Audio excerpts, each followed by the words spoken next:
Welcome. I'm so glad you're here. Thank you for taking time for yourself today. We all know that words can hurt, sometimes even more than physical abuse, as it leaves scars no one can see. And sometimes they don't heal properly, or sometimes not even at all, because they're not tended to like a physical cut, like something on your face or your knee. We tend to hide our internal hurts. But why? We say, "Oh, I'm fine. It's fine. I'm good." What? Why say this when you're not fine? We're going to talk about our words and the impact they make in our own life and those around us. Now, when I was a kid, I can remember saying this and other kids saying it to me as sort of like a mantra whenever someone called a mean name or made fun of someone else. It was always said with that little sassy tone of voice and sassy body language. This proverb, "Sticks and stones make break my bones," is said to have its initial traces from 1844 in Alexander William Kinglake's book, where it is used as, quote, "golden sticks and stones," unquote. Later, it was cited in the Christian Recorder of March, published in 1862, where it was stated as, quote, "Sticks and stones may break my bones, but words will never break me." I'd like to call this out as one of the biggest perpetuated lies of all times. I don't like that in our society today, we see someone we know and might even care for and say, just routinely, "Hi, how are you?" Giving them a hug or a handshake.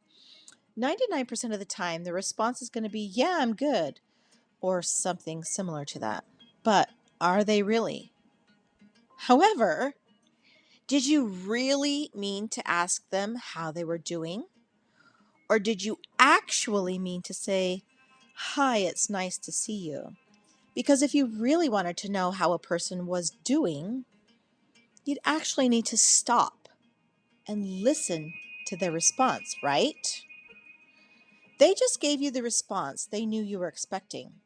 Not saying what you means gives a disconnect between your meaning and the reality of the situation. Now, some people devote their whole lives learning to be cunning wordsmiths, meaning they use words to be deceitful and to evade people's meanings to get what they want. According to WebMD.com, quote, "New findings show that words alone are capable of activating our pain matrix," unquote. This comes from a researcher named Thomas Weiss. This is a learned process. It can start in childhood. Some children use it as a defense mechanism, and once they get hurt too many times with words, they in turn start to use words to hurt others to protect themselves. Rebecca McCown from Tiny Buddha says, quote, "Words hurt, and they stick with us far beyond the time of their telling," unquote. I would have to agree with that 100%.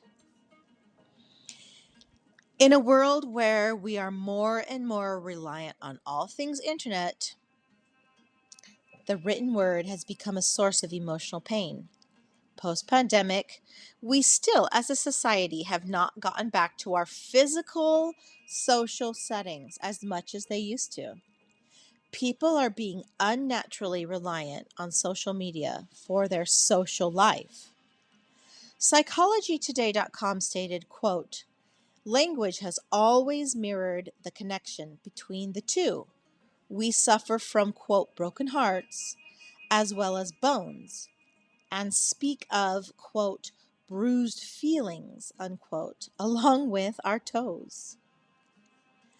And remember that, quote, Written conversations conducted without the benefit of tone, nuance, or facial expressions, such as in our media, social media, and texting or emails, the meanings of these words are actually very easily misconstrued.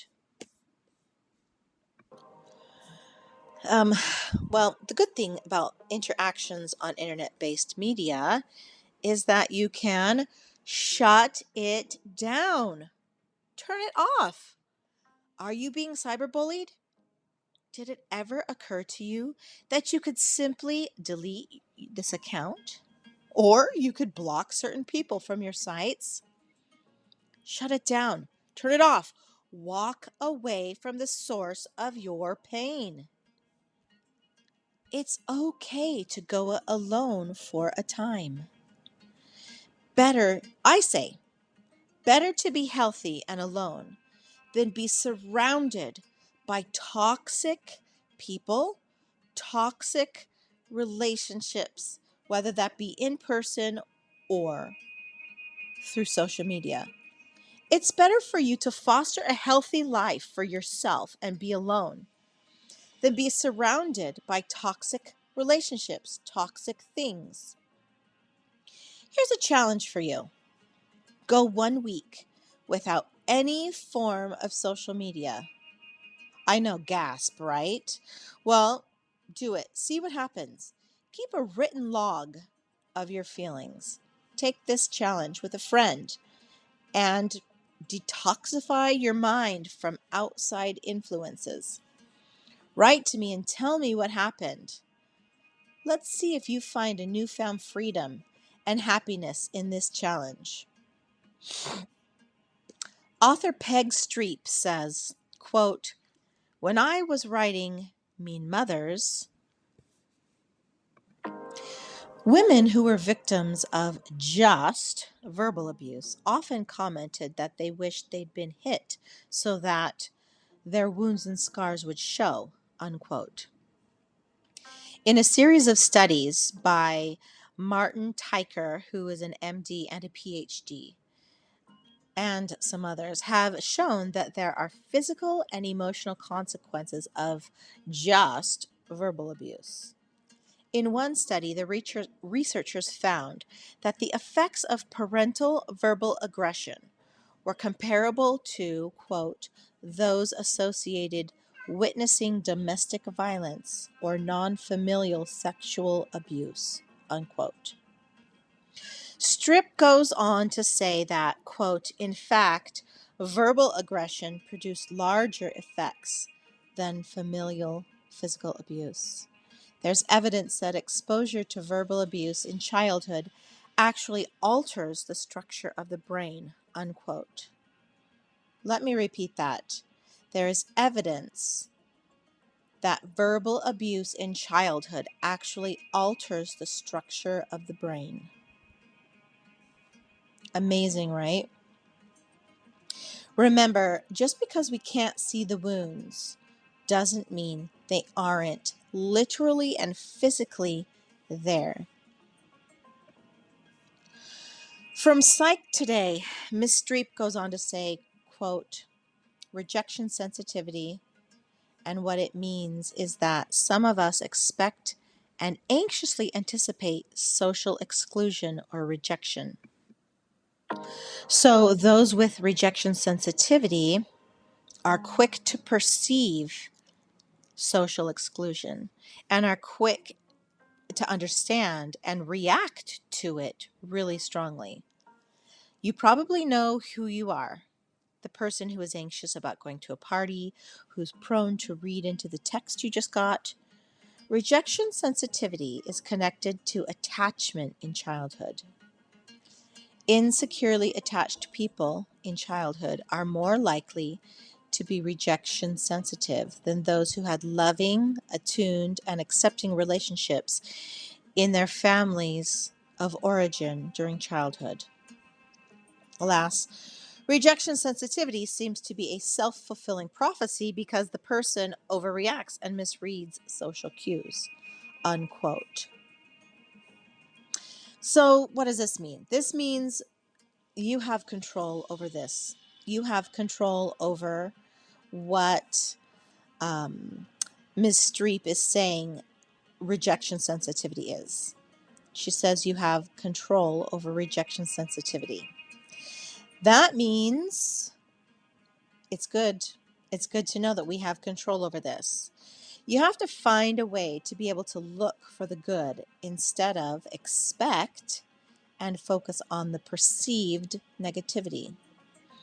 This may require you getting some help, reaching out to a therapist or a coach, or even a positive friend or a loved one. Okay, so what can I do when words hurt me? Ms. McCowan from Tiny Buddha says, quote, "Words cannot live without us feeding them with our own thoughts. Without thoughts put behind them, they mean nothing," unquote.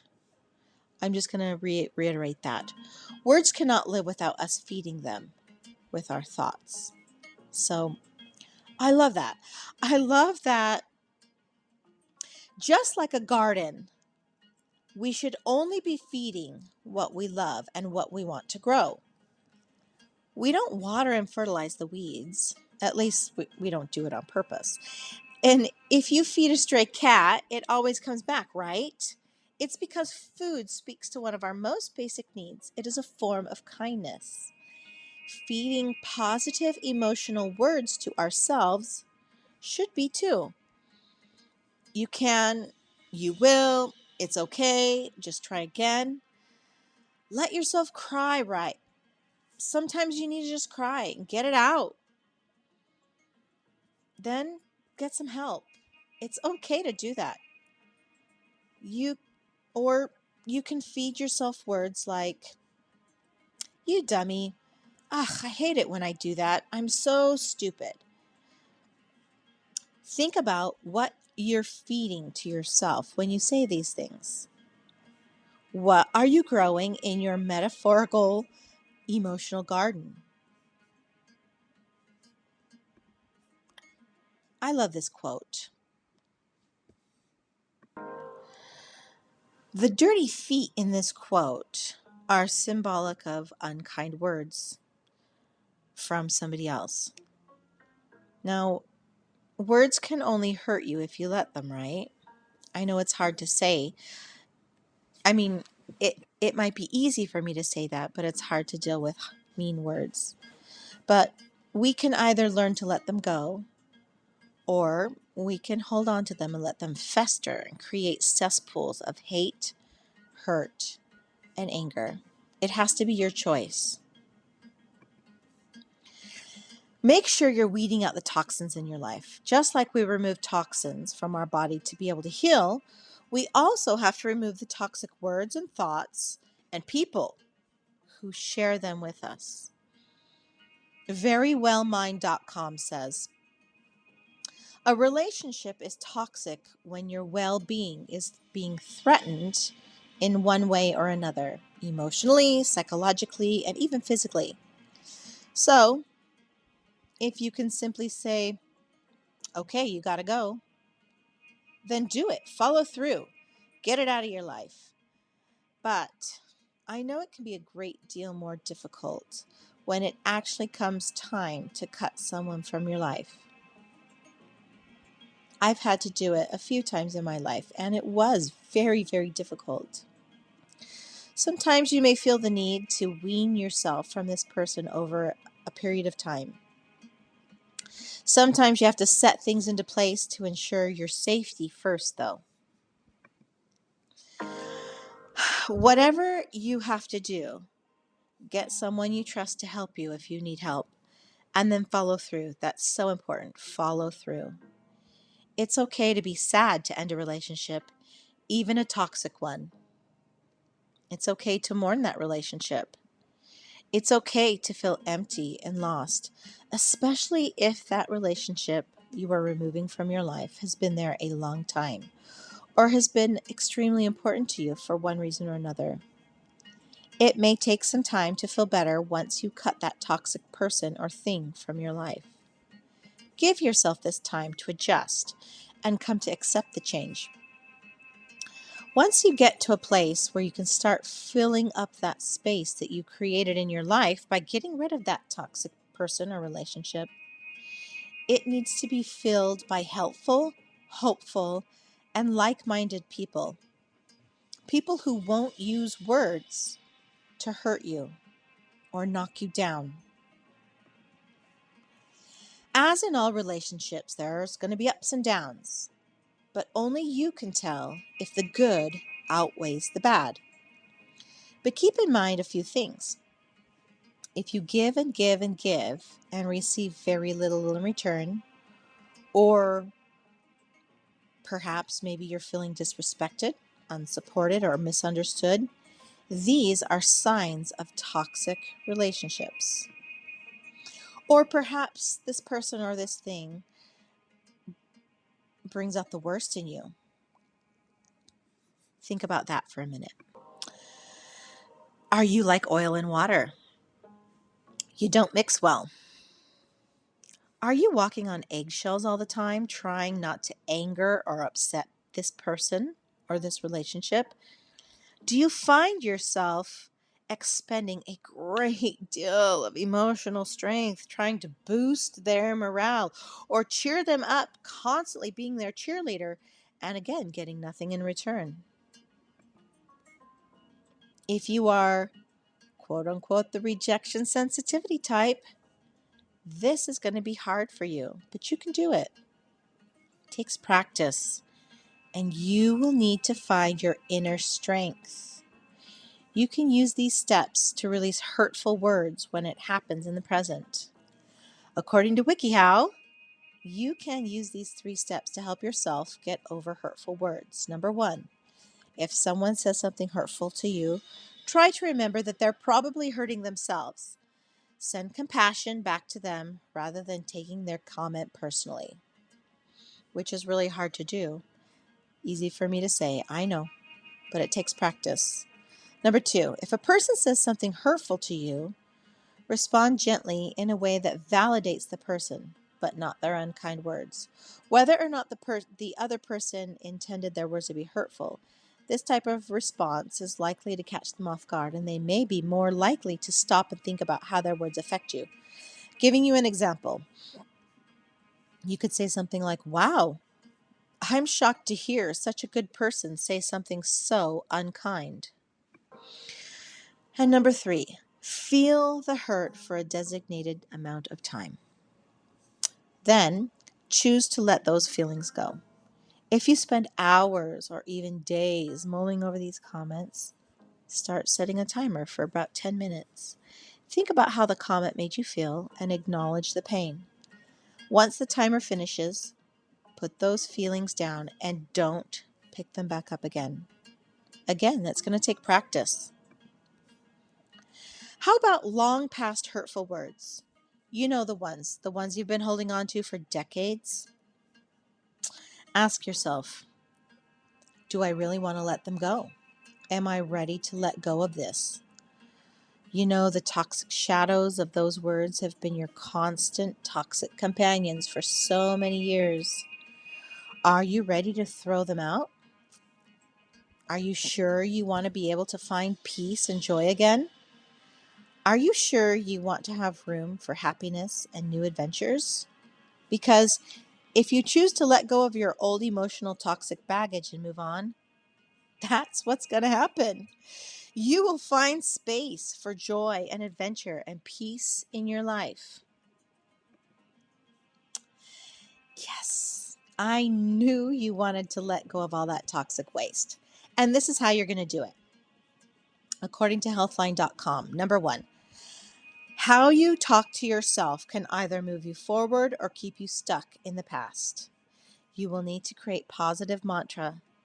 Now, according to clinical psychologist Carly Manley, who's a PhD, she says, quote, instead of getting stuck in, "I can't believe this is happening to me," try a positive mantra such as, "I'm fortunate to be able to find a new path in life, one that is good for me," unquote.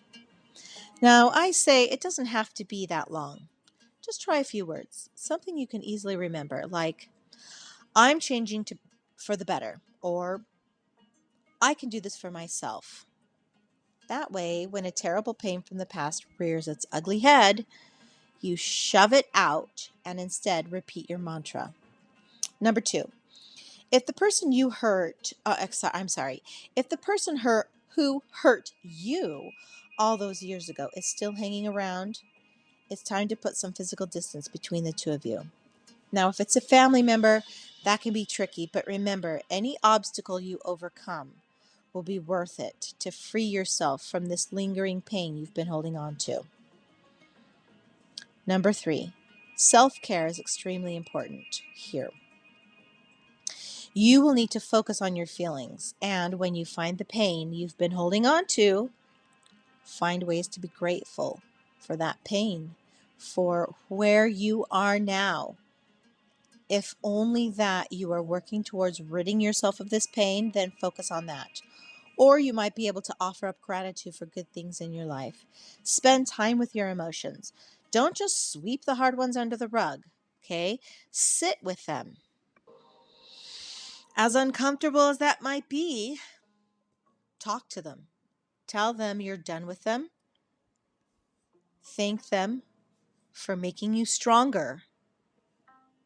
You're stronger today because of them. You're stronger now for all those years you've chosen to hold on to that pain, but now you're going to let them go. Number 4, time to practice mindfulness or focusing on the present. Lisa Oliveira, who is a licensed marriage and family therapist, says, quote, "The more we can bring our focus to the present moment, the less impact our past or future has on us," unquote. If you want to know more about what and how of being mindful, watch my class called Mindful or Mindful. If your first response to not being able to let go of a painful situation is to criticize yourself, it's time to show yourself some kindness and compassion. Quote, "Hurt is inevitable, and we may not be able to avoid pain. However, we can choose to treat ourselves kindly and lovingly when it comes," unquote. Lisa Oliveira explains. And number 6, yes, I know it hurts, but shutting it away and ignoring it is only going to get you right back where you are today. Know that you are not alone in this fear of facing your hurt. Clinical psychologist Ramani Durvasula, who is a PhD, explains, quote, "These negative emotions are like riptides. Let them flow out of you. It may require mental health intervention, but fighting them alone can leave you stuck," unquote. Number 7, waiting for an apology from someone who hurt you is going to slow down the process of letting go. It may be that too much time has passed and that person is no longer around. Although accepting that a person who hurt you isn't going to apologize might be hard, it may be necessary to your healing. Number 8, Sarah Lindbergh says, quote, "We can't do life alone, and we can't expect ourselves to get through our hurts alone either," explains clinical psychologist Clara Manley, PhD. Quote, "Allowing ourselves to lean on loved ones and their support is such a wonderful way to not only limiting isolation, but of reminding us of the good that is in our lives," unquote. Number 9, give yourself permission to talk about your hurt, your pain. This is essential, Durvasula says. Quote, "Sometimes people can't let go because they feel they aren't allowed to talk about it. This may be because the people around them no longer want to hear about it, or the person is embarrassed or ashamed to keep talking about it," unquote. If the person who you've chosen to talk to no longer wants to help, that's okay. Find someone else who can and is willing. And give yourself permission to forgive. I offer a class called Forgiveness is for You, Not Them. It's a good class to watch if you want to know how to do that. If you haven't already watched or listened to it, definitely take advantage of that free class. Now, not all of these steps that we just went through will be helpful for you. Take what works for you and leave the rest. You may find yourself repeating one or more of these steps much more often than some of the others, and that's okay. Do what you need to do. Do as most helpful for you. If this all feels so overwhelming, just start with one of those things. The one thing that it feels like, okay, I can do that. If I can't do anything, I can do that one thing. If nothing helps, find someone to talk to. A therapist, your doctor, a trusted friend, a teacher, a religious leader, or call the helpline. I've listed them here. And let yourself start to heal. Oh, I am so glad you chose to join us today. Thank you. Thank you for finding time to help yourself become the person you want to be. If you're ready to make a plan specific for your needs and would like someone to coach you along, I'm ready for you. When you're ready, go to my blog and click on the coaching tab for a free consultation. Then we can make a plan to set your goals into motion. And make sure you reference my resources pages on my blog. Go to my homepage and you'll see one for mental health, self-care, and healthy living. There's a lot of really good and fun resources there. You can also find me on these social media sites and feel free to email me with questions at any time. If you like this class, you're going to find a lot more on my YouTube channel. Your support in subscribing helps me to be able to continue to provide these free classes. So please subscribe to my YouTube channel, Kathleen Ann Unshamed.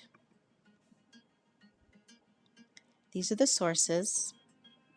Feel free to take a look at them. There is a ton of information there.